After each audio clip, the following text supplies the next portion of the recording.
আসসালামু আলাইকুম রহমতুল্লাহি বরকাতু। তত্ত্বাবধায়ক সরকার ডাক্তার মোহাম্মদ ইউনূস সাহেব এবং ছাত্র জনতার কাছে প্রবাসীদের কিছু দাবি আছে। ১ নম্বর দাবি হচ্ছে প্রবাসীরা যখন মৃত্যুবরণ করবে তাদেরকে এখান থেকে নিয়ে যাওয়ার সমস্ত খরচ সরকার বহন করবে। দ্বিতীয়ত তাদের পরিবারকে সরকার আর্থিক সহযোগিতা করবে যেন তাদের পরিবার মোটামুটি চলতে পারে।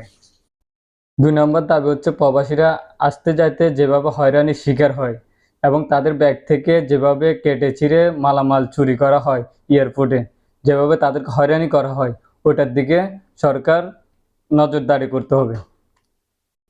৩ নম্বর দাবি হচ্ছে বাংলাদেশ এম্বাসি নিয়ে। এই এম্বাসিটা মনে করেন প্রবাসী যতগুলো এম্বাসি আছে, বাংলাদেশ এম্বাসি একটাও ঠিক করে কাজ করে না এবং প্রবাসীদের সাথে খুব বাজে ব্যবহার করে, খুব খারাপ ব্যবহার করে।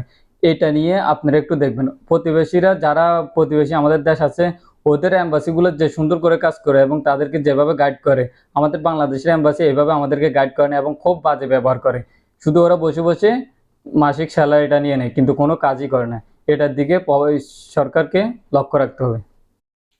৪ নম্বর দাবি হচ্ছে প্রবাসীরা যেহেতু এখান থেকে রেমিডেন্স পাঠায় ১২-১৫ বছর যখন এরা কাজ করে অবসরে চলে যায় এখান থেকে, তখন তাদের করার মতো কিছু থাকে না।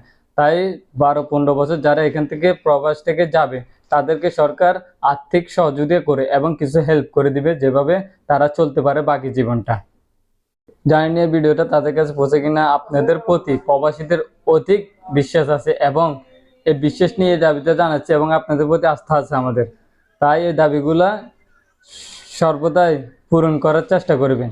ধন্যবাদ। আসসালামু আলাইকুম রহমতুল্লাহি বরকাতুহু।